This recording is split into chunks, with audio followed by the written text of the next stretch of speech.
So the other day I saw a post by somebody that I love dearly um, that made me realize it was important to say something along these lines. Um, we come from a church background where the church we were in was very self-centered, um, and not in a way that you would think. The God most worshipped in that church was pride, was yourself and how smart you were. But it came across as you're learning and you're getting closer to God the more you know, and you're so smart. Isn't it wonderful? Aren't you? We're the only church in town that teaches the way that we teach, and our congregants know more than everybody else in the area that attends other churches. And as someone who's very prideful to begin with, that was very spoke to me, which is not good. It filled my pride. And sometimes, actually all the time, the need to be right is sinful. And that's what it was in me and your dad, was the need to be right. And we fed that for years. And it wasn't until we were taken out of that environment due to a lot of one very big horrible situation, where we were lied about and disparaged, and it was horrible. We lost friends, family members don't speak to us. It was a very bad situation. And we were being lied about by the pastors, and it just was not a good thing. And it was very hard, and it hurt when we left. But after we left, God showed us, and is still showing us 3 years later, just ways that being taken out of that situation was a great mercy to us. We've grown so much from not being there anymore. And one of the big ways that we've been growing is having our pride broken again and again and again. But the biggest thing, the reason why I decided to sit down and make this video, was someone that we love very much, who has the most amazing testimony in the world. They stand in the middle of the biggest storm I've ever seen, and they still love God, and they still praise the Lord, and they still hold fast and have peace, and it's beautiful, and it's amazing. And then you listen to them on everything but that. You look at their posts and you listen to the things they talk about. And every little bit of testimony that they could be having is undone by the rest of the stuff that comes from them. And it's all haughty self-righteousness. They don't even realize it.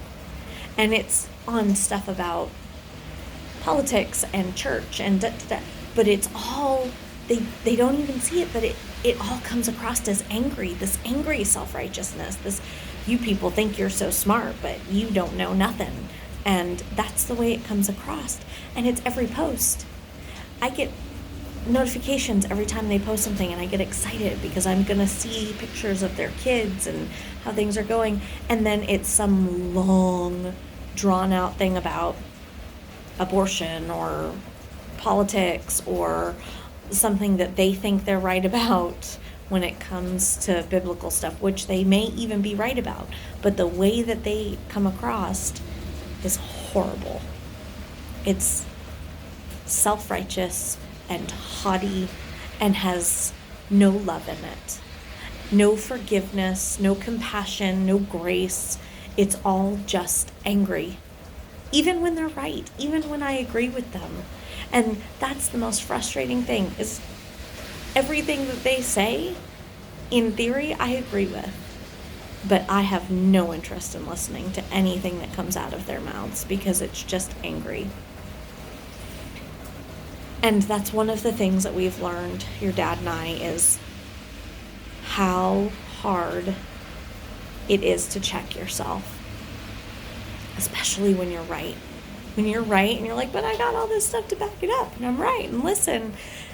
And then you become self-righteous, and then you become angry about it because people aren't listening to you, or you see, but I just see what they're doing, and I just don't want them to be hurt. You say that, but the fact of the matter is you like being right.